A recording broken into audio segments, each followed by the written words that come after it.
महात्माओं, हम छहराला के आज तीसरे दोहे से अपनी बात शुरू करेंगे।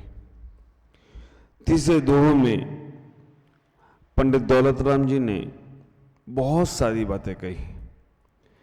वो कहते हैं, ताही सुनो भव मन थिर आन, जो चाहो अपनो कल्याण, मोह महामद पियो अनादि, भूल आपको भरमति बात। पंडित दौलत राम जी इसके अंदर इतनी सारी बातें कह रहे हैं। ताही माने इसलिए सुनो, वो सुनने की कला सिखा रहे हैं। बोलने की कला तो आदमी के पास जन्म से ही आ जाता है, सुनने की कला नहीं आ पा रही। वैसे बोलने की कला भी नहीं है, वो भी बताएंगे। सुनो, तो पहले नंबर पे सुनने की कला बता रहे हैं। और वो सुनने के बाद क्या कह रहे हैं? भवि। भवि मतलब भव्य होगा वो ही सुनना चाहेगा। दूसरे नंबर पे क्या कह रहे हैं? भवि मतलब भव्य जीव ही सुनने की कला जानता है। हमारे आचार्य ने कहा है, तत्पीति पीति चित्तेन एन वार्ता भी श्रुता, निश्चितेन भव्य भावी भाजनम निर्वाणम। तो भव्य व्यक्ति ही सुनने की कला जानता है। तीसरे नंबर पे कह रहे मन थिर आन, मन को स्थिर करने की कला सीखो। कितनी बातें आ गई। पहले नंबर पे उन्होंने कह दिया सुनने की कला सीखो। दूसरे नंबर पे कह दिया उन्होंने कि भव्य जीव होगे तो ही सुनने की कला आएगी। तीसरे नंबर पे उन्होंने कह दिया कि अगर मन को स्थिर करके सुनोगे ना तो फिर तुम स्थिरता को पहुंचोगे। मन चंचल रहेगा तो आप भी चंचल रहोगे। चौथे नंबर पे कह दिया, जो चाहो, चाह क्या होना चाहिए। आप विचार करके रखना, अगर चाह सही है तो राह सही मिलेगी ही मिलेगी। चाह बिगड़ते ही राह बिगड़ जाती है।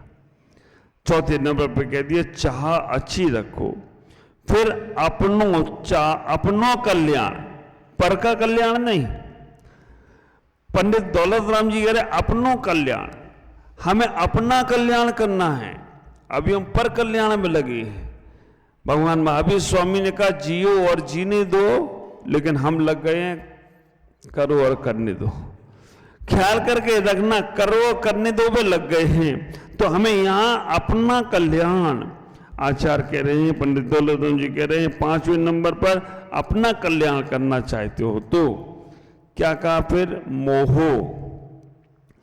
6वें नंबर पे उन्होंने कह दिया कि मोहो खतरनाक है, वो हमें अपना कल्याण नहीं करने दे रहा है।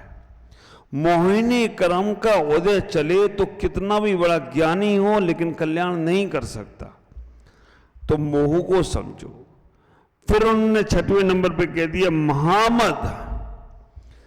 बाहर की शराब है ना, शराब की प्याली, शराब बाहर की जो शराब है ना, बाहर की शराब सुबह से शाम तक ही प्रभाव दिखा पाती है। बाहर की शराब कहते हैं ना, शराब को पियोगे सुबह तो शाम उतर जाएगी। परमात्मा की शराब पीकर देखो, तुम्हारी जिंदगी समझ जाएगी। परमात्मा की शराब पीकर देखो। लेकिन हमने मोह मामत को पी रखा है। और वो महामद, महामद कौन सा है? मद और पद, ये दोनों खतरनाक है। मोह, महामद, मद और पद, इनकी चर्चा भी करूंगा। 7वें नंबर पर चर्चा आएगी। उसके बाद कह दिया पियो अनादि। ऐसा नहीं है कि तुम आज ही से पी रहे हो मोह की मदिरा, अनादि काल से पीते आ रहे हो। अनादि काल से, जब से तुम्हारा जन्म हुआ है तब से मोह रूपी मदिरा को पी रहे, पियो अनादि। उसके बाद यही तुम्हारी भूल है। तुम सोच रहे हो हमने घर बना लिया, हमने शादी कर ली, बीवी बच्चे हो गए, व्यापार हो गया, बस अब कुछ नहीं करना। ये भूल अनादि काल से चल रही है। और इसी भूल के कारण से क्या हो रहा है? इसी भूल के कारण से आपको भ्रमतवाद, इसी भूल के कारण से हम भ्रमण कर रहे हैं। 10 बातें आज पंडित दौलत राम जी ने इस दोहे में कही। अब इन 10 बातों को समझाने के लिए 10 दिन तो चाहिए पड़ेंगे कम से कम। एक दोहा 10 दिन में समझ में आएगा। अब हम नहीं रोक पाए तो 10 दिन तक तुम आते जाना, तो तुम्हें 10 दिन तक ये दोहा समझ में आता रहेगा। आप विचार करके रखना, एक एक शब्द में इतना सार भरा है। 6 डाला आप बार बार पढ़ते हो, लेकिन आज तक वो 6 डाला के उन 6 डालों में जो वर्णन दिया गया है, पहली धार में संसार के दुखों का वर्णन, दूसरी ढाल में सम्यक दर्शन का वर्णन, सम्यक ज्ञान का वर्णन, फिर चारित्र का वर्णन, केवल रत्नात्रय का ही वर्णन है। पहले दुखों से बचाया गया 6 डाला में, फिर दुखों से जब बचोगे तो फिर मिथ्यात्व से छुटाया जाएगा, मिथ्यात्व भी दुख में कारण है। फिर उसके बाद कहा कि अब तुम सम्यक दर्शन को प्राप्त करो, फिर सम्यक ज्ञान को प्राप्त करो, फिर सम्यक चारित्र को प्राप्त करो। क्योंकि अगर जो किसान अच्छी फसल बोता है तो पहले किसान खेत पर, खेती पर हल चला लेता है। हल चलाने से फालतू की चीजें हट जाती हैं, फालतू की घास पड़ी होती है वो हट जाती है। तो पहली डाल में वो बताना चाह रहे हैं कि आपके अंदर बहुत बड़ी शक्ति है, लेकिन संसार के दुखों के कारण से ही हम उस शक्ति को भूल गए। कैसे कैसे हम भूले हैं वो सब चर्चा यहाँ पर करेंगे। तो आचार्य यहाँ पर पंडित दौलत राम जी कह रहे हैं, ताई सुनो, सुनने की कला आपके पास होना चाहिए। कितने प्रकार के श्रोता होते हैं मालूम? 14 प्रकार के। यहां सुनने वाले एक प्रकार के नहीं बैठे, 14 प्रकार के बैठे। आप विचार करके रखना, आप कहोगे सुनो महाराज जी, आप सुनाओ हम सुन लेंगे, लेकिन 14 प्रकार के श्रोता बैठे हैं। वो 14 प्रकार के श्रोता अपने अपने हिसाब से सुन रहे हैं, और यहां जितने बैठे हैं या जिनवाणी में जितने सुन रहे हैं सब 14 प्रकार के श्रोताओं में गर्भित थे। पहले 3 श्रोता समझो, एक सोता, एक श्रोता और एक सरोता। तीनों के काम समझना। सोता सो रहा है, सोता जो सो ही रहा है उससे पूछो, और देखना धर्म सभा में सोने वाला और साइकिल से गिरने वाला कभी सत्य नहीं बोलता है। धर्म सभा में कोई सो रहा हो उससे पूछो, क्यों जी सो रहे हो क्या? नहीं नहीं नहीं, मैं ध्यान से सुन रहा हूं। क्यों जी सो रहे हो क्या? नहीं नहीं नहीं नहीं, है ना। तो एक संत महात्मा ने प्रश्न ने उल्टा कर दिया। बार बार पूछते थे क्यों जी सो रहे हो क्या? नहीं नहीं नहीं नहीं नहीं नहीं। तो उन्हें प्रश्न उत्तर कर दिया, क्यों जी जाग रहे हो क्या? नहीं नहीं नहीं नहीं नहीं नहीं। सारी पोल पट्टी खुल गई। धर्म सभा में सोने वाला और साइकिल से गिरने वाला कभी सत्य नहीं बोलता है। ख्याल करो, अब साइकिल से मुल्ला गिर गए, एक बार चली जा रही थी साइकिल और मुल्ला जी गिर गए। पूछा, क्यों मुल्ला पटकी लग गई क्या? नहीं, साइकिल से गिरा थोड़ी मैं तो उतरने की स्टाइल ही ये है।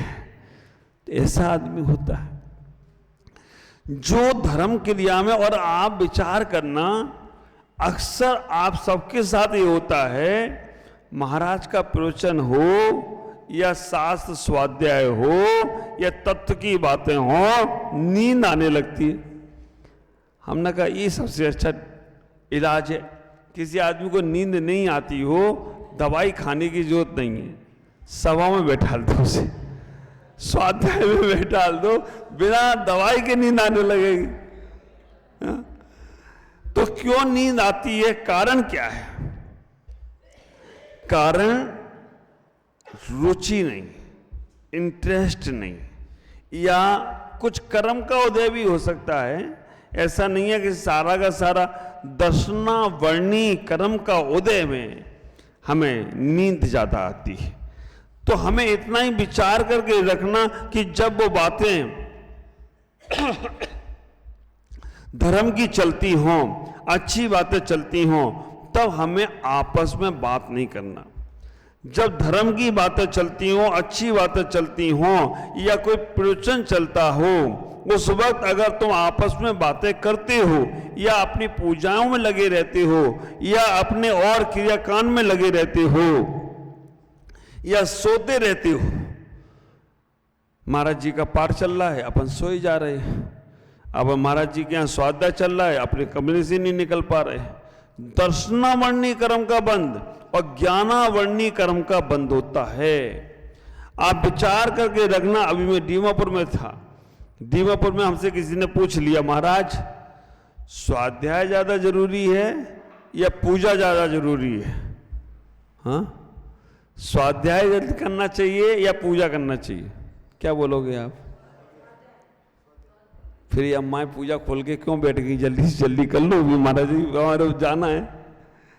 आप विचार करके रखना, पूजा मार्ग है, उस मार्ग पे चलना कैसे ये स्वाध्याय बताएगा।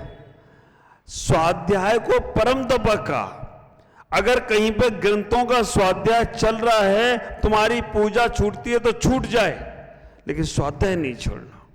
देशना लब्धि पहले कही, स्वाध्याय को इतना मुख्यता से कहा गया है कि स्वाध्याय से आपके जीवन में परिवर्तनता आएगी, आपके विचारों में परिवर्तन आएगा। पूजा में तो वही क्या, पन्ना लाल विनती करें, दे माता मोहि ज्ञान। अब पन्ना लाल का भरोसा नहीं है, कहां चले गए, लेकिन अभी तक पन्ना लाल चल रहे। तुम्हारे बगे गांव के पन्ना लाल की बात नहीं कर रहा हूं, ये पन्ना लाल जो विनती कर रहे पूजा में, उनकी बात कर रहा। आप विचार करके रखना। तो इतना ही सोचा, पूजा में वही लाइनें, वही उदक चंदन, वही तुम्हारी जय जयनाथ परम गुरु होए, वही सब चल रहा है? पूजा से निकलो ना, पूजा में भी स्वाध्याय करो ना। लेकिन हम वो स्वाध्याय, लेकिन अब कुछ लोग हमारे यहाँ ऐसे स्वाध्याय वाले हो गए, वो पूजा ही नहीं करते, केवल वो स्वाध्याय करके निपट जाते। बाप रे, हाँ, भोजन बनाने की कला नहीं आई, भोजन को बना दो, भोजन तो पढ़ तो लिया तुमने, क्या पढ़ लिया? पानी में कैसे तैरना चाहिए, पानी में कैसे हाथ पैर चलाना चाहिए, तब तुम पारोगे। पढ़ा तो पूरा था, लेकिन जब पानी में उतरे तो हाथ पैर चलाना भूल ही गए। तो ऐसी पढ़ाई किस काम की, ऐसा स्वाध्याय किस काम का, कि जब तुम्हें प्रैक्टिकल करने का मौका आया तो कहीं नहीं, मैं तो स्वाध्याय करता हूं। अभी पढ़कर आए, मूलाचार में बताया जो मिथ्या दृष्टियों के मत है ना, उनके 4 प्रकार के विचारधारा है। एक माध्यात्मिक वाले, एक योगाचार वाले, एक स्वतंत्रिक वाले और एक वैशेषिक व्यवहासिक वाले। ये चारों की धारणाएं क्या है, आप विचार करके रखना। माध्यम वाले कहते हैं, माध्यमिक वाले कहते हैं कि अंतरंग और बहिरंग दोनों चीजें हैं तो, लेकिन दोनों अपनी नहीं है। शून्य बात, अंतरंग में भी है और बहिरंग में भी है, दोनों हैं, लेकिन दोनों शून्य हैं, कोई काम का नहीं है। अंतरंग वाला अंतरंग को देखेगा, बहिरंग वाला बहिरंग को देखेगा, लेकिन ये सब साथ जाने वाला नहीं है। जैनागम भी ऐसे ही कहता है, लेकिन वो एकांत से मानते हैं। दूसरे वो लोग हैं योगा वाले, वो कहने का प्रयास कर रहे हैं बाहर में कुछ भी नहीं, सब कुछ अंतरंग में है। अंतरंग में अगर होता है, पुण्य होता है, भाग होता है, किस्मत होती है, तो बाहर मिलता है ना। बाहर तो बेकार, संसार कुछ भी नहीं है, जो कुछ है अंतर में ही है। ये योगा वाले कह रहे हैं, योगाचार। तीसरे नंबर पर क्या कहने का प्रयास कर रहे हैं, स्वतांत्रिक वाले कह रहे हैं है तो, लेकिन अनुमान से पता चलता है। बाहर में संसार में है तो, लेकिन अनुमान से, कैसे ठंडी हवा चल रही है तो बाहर कहीं पानी गिरा होगा इसलिए चल रही है, अनुमान लगा लिया कहां पे हवा ठंडी चल रही, या कोई किसी का मन खराब हुआ है तो इसे किसी ने आज डांटा है। अगर कोई बहुत खुश है, आज इसकी लाठी लग गई है, ये कैसे? अनुमान ज्ञान से पता चल रहा है। ये भी एक अनुमान ज्ञान है, सही लग रहा है, लेकिन ये सब मिथ्या। क्यों? अभी बताऊंगा। चौथे नंबर पर व्यवहासिक वाले न्यायिक वाले हैं, और वो कह रहे हैं कि जो कुछ भी दिख रहा है वो सामने दिख रहा है। कल हमें मोक्ष मिलेगा, काय को मोक्ष मिलेगा? अभी तुम्हारे पास यहां कुछ मिल नहीं रहा है, मोक्ष मिलेगा, आज ये कर लो कल मिलेगा। प्रत्यक्ष को मानते हैं। व्यवहारिक वाले कल की चिंता नहीं करते, आज ही जो है हमारे पास वो ही है। और वास्तव में आज सुबह के स्वाध्याय में मैंने बोला, मेरे को छींक आ गई। छींक आई तो एक हम पाठ की लाइन पढ़ रहे हैं, महावीर अष्टक की लास्ट लाइन पढ़ ही नहीं पाई। मन बहुत तक इसको पढ़ लूं, लेकिन छींक आने के कारण से वो एक लाइन, मैंने उस छींक को बोला एक लाइन पढ़ लें उसके बाद आ जाना। वो क्या एक लाइन का एक अक्षर नहीं पढ़ने दूंगी मैं। और आप विचार करके रखना, उस लाइन एक अक्षर को भी नहीं पढ़ना दिया, और छींक के कारण से वो लाइन हम नहीं पढ़ पाए। ऐसा ही जीवन है। प्रत्यक्ष जीवन को देखा जाए तो ऐसा ही जीवन है। एक श्वास गई, तुम सोचो वो श्वास द्वारा आने वाली है? नहीं आने वाली। तीर कमान से, बात जवान से, और प्राण शरीर से निकलने के बाद आते नहीं है। तीर कमान से निकल जाए, बात जवान से निकल जाए, और प्राण शरीर से निकल जाए तो लौट के, तो विचार करके रखना, हमारा पास जो कुछ है ये आज ही है, अभी ये इतना ही है। आंख मूंदने के बाद घर वाला कुछ काम में आने वाला? आंख मूंदने के बाद हमारा इस शरीर भी काम में आने वाला नहीं है। प्रत्यक्ष ऐसा ही प्रत्यक्ष वाला व्यवहारिक पद माले मान रहे हैं। चारों बातें सही है, लेकिन चारों मिथ्या है। क्यों? चारों ने एक एक ही बात को माना है।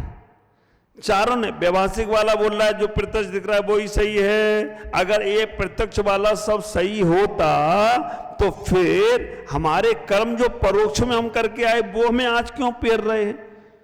या हम आज जो कर्म करेंगे कल उनका फल क्या मिलेगा? इसलिए वो प्रत्यक्ष वाला सब बेकार है।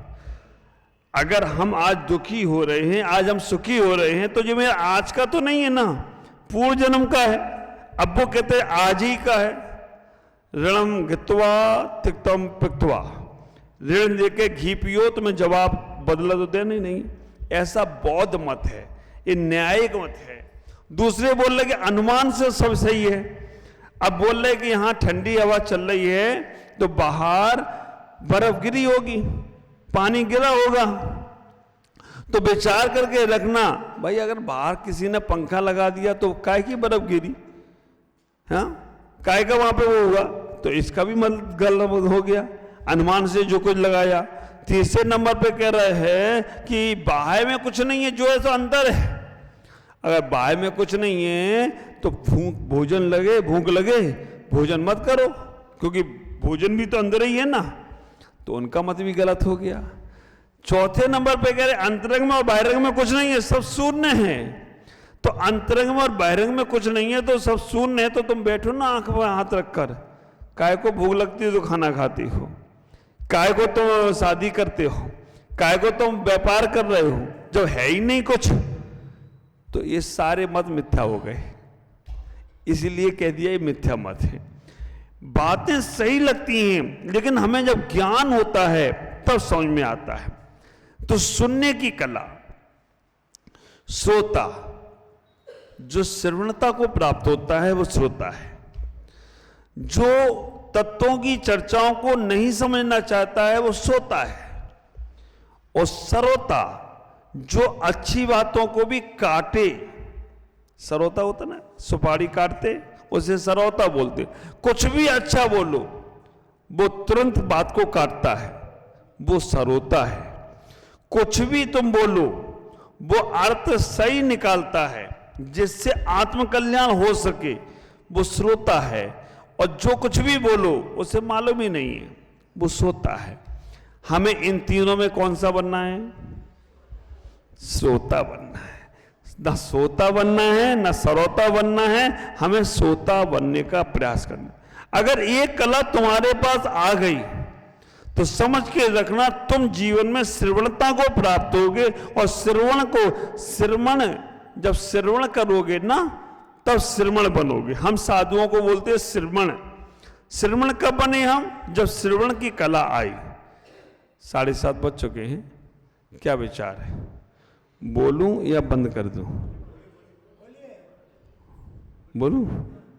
ठीक है, और सुनो, 20 मिनट और बोलूंगा। तो आप विचार करके रखना, श्रोता, सरोता और सोता से निकलकर श्रवण की कला लाओ। सुनने की कला जिसके अंदर है ना, उसका घर बड़ा अच्छा स्वर्ग में रहता है। जो सुनता है ना, वो गले में पहना जाता है हार, और जो सुनाता है ना, घुंघरू, वो कहां पहने जाते हैं? पांव में पहने। जो हमेशा ही बोलता रहता है विमल जी, वो पैरों में ही पड़ा रहता है, और जो समझकर बोलता है उस हार को गले में पहनते। तो जब तुम्हारे अंदर सुनने की कला आ गई, और वास्तव में सुनने की कला सबसे बड़ी कला है। सुनो, भगवान महावीर की वाणी को सुनने के लिए इंद्रभूति गौतम ने भगवान महावीर से निवेदन किया, और जब उनने बोला तो सब लोगों ने खूब तन मन से सुनने का प्रयास किया। सुनने की कला हमारे पास ऐसी होना चाहिए। बात थोड़ी अटपटी है, लेकिन झटपट समझ में आए। एक प्रेमी एक प्रेमिका से बात करता है। अगर कोई चाहने वाला किसी दूसरे चाहने वाले से बात करता है, तो एक बात करता है, एक सुनता रहता है, और सुनते सुनते पूरी रात निकल जाती है, और बाद में वो कहता, अरे अभी तो बात शुरू ही हुई थी और रात हो गई। जैसे सुनते सुनते आपके 20 मिनट 40 मिनट निकल गए, आप अभी लग रहा अभी तो शुरू हुआ तो हो गया टाइम। ख्याल करके रखो, इतनी प्यास जो तुम्हारी सुनने की है ना, ये सुनने की कला तुम्हारे घर में भी आ जाए तो तुम्हारा घर स्वर्ग हो जाए तो कोई आश्चर्य की बात नहीं। लेकिन वो कला आएगी तब जब तुम्हारे घर में पॉजिटिव होगा, सकारात्मक सोच होगी, सकारात्मक बात होगी, सकारात्मक चर्चा होगी। अभी आप लोग बैठे हैं, अगर मैं अभी कोई नेगेटिव बात करूं तो आप बैठोगे तो मजबूरी में, लेकिन मन और कहीं चला जाएगा। लेकिन मैं सकारात्मक बोल रहा हूं, अच्छा बोल रहा हूं, तो आपका मन थोड़ा तो जाएगा कि महाराज जल्दी फ्री करे तो पूजा पाठ करें, जाएं अपने। लेकिन अभी टाइम बहुत है। क्रिकेट का उद्घाटन अभी सुबह है या शाम को है? क्रिकेट का उद्घाटन होना ना आज। हाँ, तो चलो कोई बात नहीं, अब शाम को देखना पड़ेगा कोई आ रहा है कि नहीं आ रहा है, सब उद्घाटन में लग जाएंगे। लेकिन विचार करना, सुनने की कला, श्रोता की कला इतनी प्यारी कला है, जो सुनता है वो हमेशा ऊपर उठता है, और जो सुनाने का प्रयास करता है वो हमेशा नीचे गिरता है। घर में हो, परिवार में हो, संघ में हो, देश में हो, राष्ट्र में हो, हाँ, हमेशा ही नहीं सुनते रहना। जब मौका आए तब बोलने का प्रयास करना। 14 प्रकार के श्रोता बताई। गाय के समान श्रोता, हंस के समान श्रोता, बगुला के समान श्रोता, बिल्ली के समान श्रोता, तोता के समान श्रोता, जौंक के समान श्रोता, मिट्टी के समान श्रोता। आप विचार करके रखना, 14 प्रकार के श्रोताओं में श्रेष्ठ श्रोता 3 है, बाकी के सब अधम है, उत्तम, मध्यम, जघन। 14 प्रकार के श्रोता में उत्तम श्रोता कौन है, मध्यम श्रोता कौन है, जघन श्रोता कौन है? देखो, पानी पीने के लिए 3 प्रकार के प्राणी जाते हैं, एक गाय, एक भैंस और एक बकरी। इन तीनों जानवरों से हमें समझना है कि श्रोता अच्छा कौन है ना। आप लोग तो बहुत अच्छे हैं, लेकिन गड़बड़ नहीं हो इसलिए समझ लो। गाय पानी पीने जाती है नदी पर, भैंस भी पानी पीने जाती है और बकरी भी पानी पीने जाती है। भैंस जब पानी पीने जाती है तो भैंस पहले पानी में गिरती है, जाती है, पानी को मचाती है, पूरा गंदा कर देगी पानी को, फिर वो पानी पीती है, वो भैंस। बकरी जब पानी पीने जाती है तो 2 पैर पानी में रखती है और फिर वो चप चप करके पीती है। गाय जब पानी पीने जाती है तो पैर मोड़ती है, बैठती है और फिर आराम से पानी पीती है। तो सुनने की कला वाला एक ऐसा व्यक्तित्व है जो धर्म सभा में जाएगा, बाद में पहले सबके बीच में घुसेगा, मचाएगा, इधर उधर से बात करेगा, फिर उसे कहा जाए भाई थोड़ा शांति से बैठो, तब वो सुनेगा। पहले मचाएगा, बाद में आएगा, बीच में घुसेगा और आप विचार करके रखना। और बाद में आने वाला इधर वाले को भी ठोकर मारता, उधर वाले को ही मारता है, सबको डिस्टर्ब करता है। भैंस के समान है वो भैंस के समान श्रोता है कि जिसको अभी एक कला नहीं आए कि बाद में जाए तो पीछे बैठे, ये भैंस के समान श्रोता है। बकरी के समान क्या है? आएंगे, धीमे से बैठेंगे, लेकिन बगल वाले से पूछ ही लेंगे क्यों, क्या विषय चल रहा है। ये बकरी के समान है। और तीसरे गाय के समान है, आएंगे चुपचाप से बैठेंगे, जो छूट गया वो छूट जाने दो, पहले जो मिल रहा है उससे तो ले लो। आप विचार करके रखना, अब आप इन तीनों में से कौन से श्रोता बननी चाहिए? गाय वाले। अभी तो चलो जो थे सो हो गए, बीती ताएं विसार दो आगे की। अब लास्ट में कभी आओ तो आगे नहीं आना, लास्ट में आओ तो बीच में किसी से पूछना मत, चुपचाप से बैठ जाना और जो मिल रहा है उसका स्वादन करना। 3 प्रकार के श्रोता। उत्तम श्रोता में कह दिया गाय और हंस। हंस के समान श्रोता कौन से होते हैं? हंस के समान श्रोता वो होते हैं जो दूध का दूध, पानी का पानी कर देते। और हंस क्या होता है? जो दूध दूध होता है पी लेता है, पानी पानी सार सार ग्रहण करता है और असार को छोड़ देता है। तो आप जब कभी धर्म सभा में जाओ, श्रोता बन के गए हो, तो अच्छी बातें जो लगे उन्हें स्वीकार कर लेना, और जो बातें गड़बड़ हों, किसी की कई बात है वैसे गड़बड़ कुछ होता नहीं है, लेकिन जो मन को सेट ना हो वो गड़बड़, जो मन में लगे ना वो गड़बड़। तो जो तुम्हें अच्छा लगता है उसे स्वीकार कर लेना, तुम हंस के समान श्रोता हो जाओगे। और गड़बड़ चीजों को तुमने स्वीकार कर लिया तो विचार करना, जौक के समान श्रोता। जौक होती है ना, जौक गाय के थन में लगती है और वही गाय के थन में दूध भी है, लेकिन जौक क्या करती है? जौक गाय के थन का दूध नहीं पीती है, गंदा खून पीती है, गंदा खून। तो अगर हम वहां जाने के बाद कोई भी धर्म सभा में जा रहे हैं या गुरुओं के पास जा रहे हैं, वहां केवल कमी पर ही दृष्टि है, तो समझना तुम जौक के समान श्रोता। ख्याल करो, हमें इतना ही विचार करके रखना है। बगुला के समान श्रोता। बगुला के समान श्रोता कौन से होते हैं? बगुला बहुत ध्यानी होता है, ध्यान से पानी में बैठा रहता है, एक टैंक पर खड़े हो जाता है, सब लोग सोचते हैं बड़ा तपस्वी है, बड़ा ध्यान से बैठा हुआ है, लेकिन बगुला करता क्या है? वहां से जैसी मछली निकली तुरंत पकड़ लेता है। तो ऐसा ही कोई बहुत बड़ा धर्मात्मा सा लगता है, लेकिन जैसे ही उसे मौका मिला तो कुछ ना कुछ गड़बड़ कर देगा। वो बगुला के समान श्रोता है। हमें बगुला के समान भी श्रोता नहीं बनना है। विचार करना, हमें हंस के समान बनना है, गाय के समान बनना है, तोते के समान भी श्रोता होते हैं। तोता कितना अच्छा राम राम बोलता है, सब सीख लेता है। ऐसा श्रोता होता है, महाराज ने जो बोला वो सीख लेता है। और महाराज कभी कभी प्रवचन बोल देते, कोई आश्चर्य की बात नहीं है, तो श्रावक भी सुन लेता है, वो भी अपने घर में कुछ गड़बड़ करते, कहते थे इसमें ऐसा हो जाए तो कोई आश्चर्य की बात नहीं।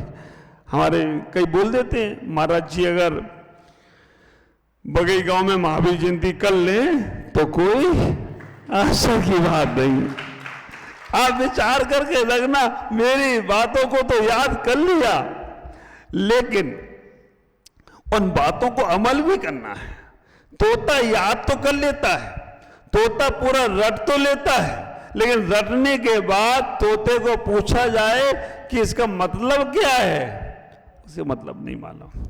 तो कुछ श्रावक पूरा एक ग्रंथ याद कर लेंगे, समय सार हृदयस्थ कर लेंगे, समय सार को इतना सारी गाथाएं हमको नहीं आती होंगी, उनको आती है, लेकिन कंठस्थ तो है, हृदयस्थ नहीं। हमने सारी बातों को याद तो कर लिया है। उनकी दशा ऐसी है, रसगुल्ले में चम्मच तो पड़ी है, स्वाद किसको आ रहा है? रसगुल्ले को चम्मच को आ रहा है या खाने वाले को आ रहा है? खाने वाले को आएगा। तो आप विचार करना, तोता के समान जो श्रोता होते हैं वो उनको याद तो सब होता है, लेकिन उनको उसका अनुभव नहीं होता है। एक श्रोता होते हैं चलनी के समान।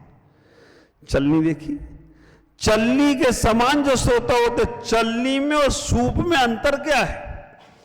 सूप के समान भी श्रोता है और चलनी के समान भी श्रोता है।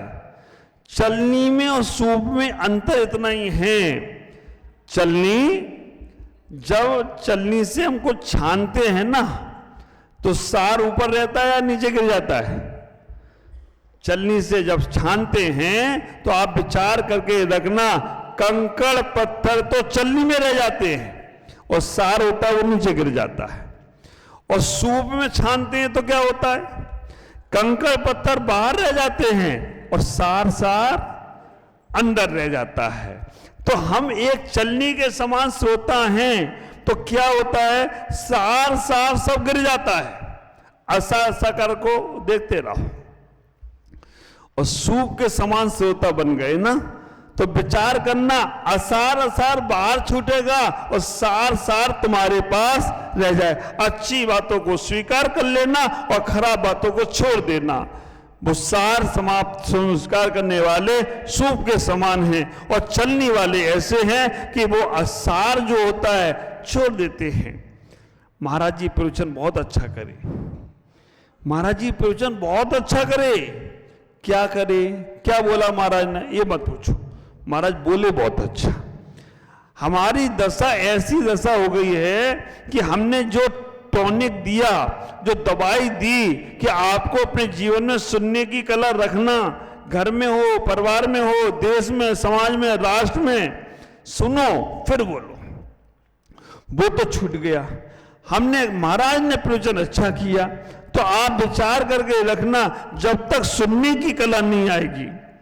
दशा कैसी हो गई? एक बच्चा बीमार था, मां ने उस बच्चे को दवाई खिलाने के लिए टैबलेट तैयार की।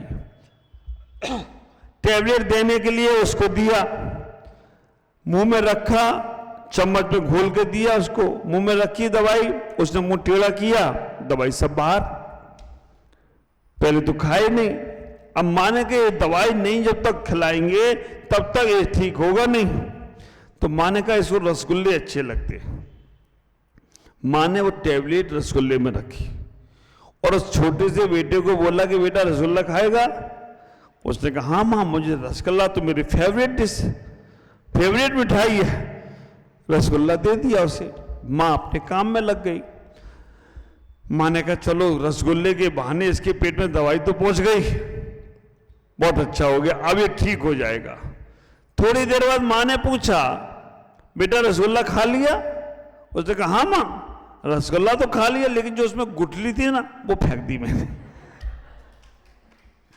आप विचार करना, रसगुल्ला तो खा लिया लेकिन जो उसमें गुठली थी ना, गुठली वो फेंक, वो ही तो गुठली अंदर जाना थी, वो ही तो मेन तत्व की बात थी, उसी को मैंने छोड़ दिया।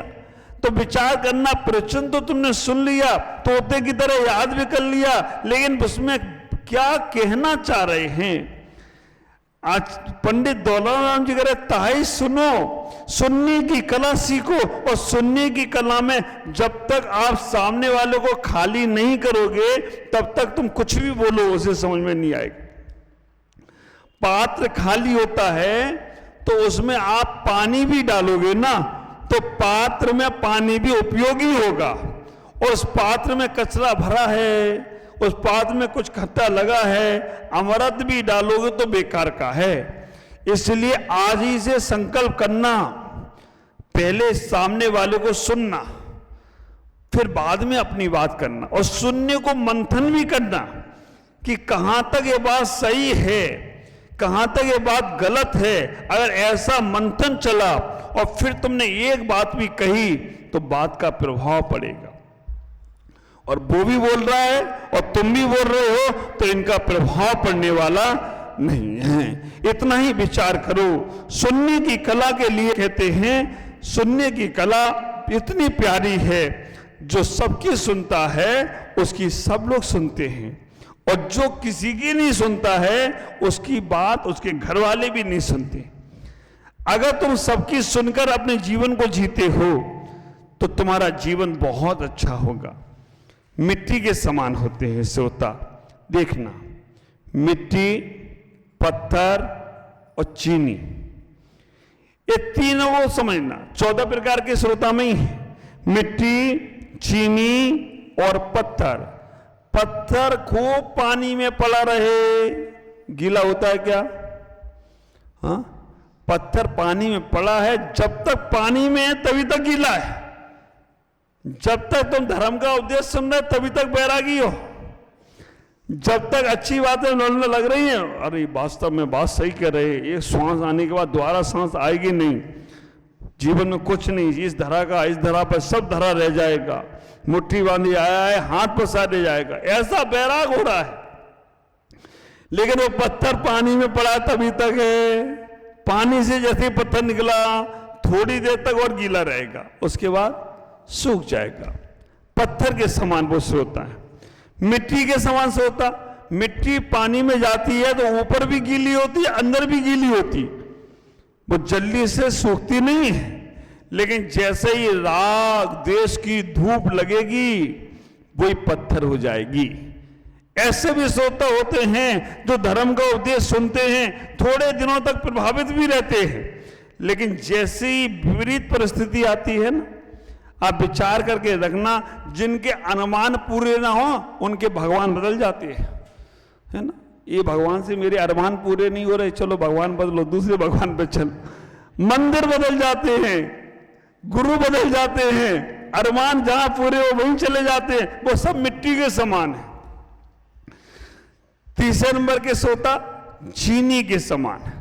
चीनी के समान श्रोता कौन से? चीनी पानी में जाती है तो अपना अस्तित्व समाप्त करके पानी को भी मीठा कर दे तो कोई आश्चर्य की बात नहीं है। अपना सब धर्म कर्म खत्म कर देती है, पानी के स्वाद को बढ़ा देती है, पानी की कीमत को बढ़ा देती है, पानी का सब कुछ। ऐसे श्रोता होते हैं चीनी के समान। जब गुरुओं के पास जाते हैं तो अपना अस्तित्व समाप्त कर देते हैं, गुरु की ही प्रभावना में लग जाते हैं, धर्म की प्रभावना में लग जाते हैं, गुरु के शब्दों को मीठा कर देते हैं। ख्याल करना, हमें अपने जीवन में इतना ही विचार करना है कि हमें अपने जीवन को श्रेष्ठतम श्रोता के रूप में सुनने की कला में लाना है। तुम अपने जीवन में श्रेष्ठतम श्रोता बनोगे तो बहुत कुछ होगी। 2 प्रकार के और श्रोता, 14 प्रकार के गिनते जाना, अब लगाते जाना। एक सुई के समान और एक कैंची के समान। सुई और कैंची में अंतर समझते हो? सुई सीने का काम करती है और कैंची, दर्जी के यहां सुई कहां रहती है और कैंची कहां रहती है? दर्जी के यहां पर सुई कॉलर में लगा के रखता है और कैंची पांव में डाल के रखता है। तो ऐसे श्रोता जो काटने का काम करते हैं वो समझ लेना वो पैरों में ही पड़े रहेंगे, और जो समाज को समाज से जोड़ते हैं, सुई का काम करते हैं, वो कॉलर में बैठ जाए तो कोई आश्चर्य की बात नहीं है। और आप प्रैक्टिकल करके देखना, अगर घर में एक दूसरे से जोड़ने वाले लोग होते हैं ना, उनकी इज्जत बढ़ती है, लगता है कि ये सबको लेके चलने वाला है। और घर में, परिवार में, देश में, समाज में, संघ में, राष्ट्र में काटने वाला हो ना, तो वो समझ जाता है कि ये काटेगा। आज उसको काट रहा है, जब कुछ काटने वाला नहीं मिलेगा वो तुम्हें ही काटेगा। ये ख्याल करके रखना, काटने वाला, अब कैंची कपड़ा काटेगी, अब अभी तक जब तक दूसरे के कपड़े मिल रहे थे तो वो काटेगी, अब नहीं कर ले तो दर्जी के कपड़े काटेगी। दर्जी करेगा तो क्या? तो ख्याल करके रखना। अब क्या विचार है आपका? 40 मिनट हो गए, आज इतना ही। आज सबसे अभी श्रोताई चर्चा चलेगी, शाम को भी बोलूंगा, एक एक श्रोताओं से मिलवाऊंगा। अब उसमें आपको ये सोचना है कि हम कौन से श्रोता हैं। अभी मैंने जितने बताए हैं और ये सुनने की कला आ गई। ये तत्प्रीति प्रीति चित्तेन एन सुरतापि वार्ता, श्रद्धा पूर्वक जो सुनता है, निश्चित भावेन भावी भाजनम निर्वाणम, और निश्चित ही भव्यत है और भव्य ही मोक्ष को प्राप्त होने वाला है। तो विचार करना। अभी हम श्रोता, ये पंडित दौलत राम जी ने जो कहा है, ताई सुनो, इसलिए सुनो, सुनने की कला सीखना है। शाम फिर चर्चा करूंगा, आज इतना ही। ओम नमः जय गुरुदेव।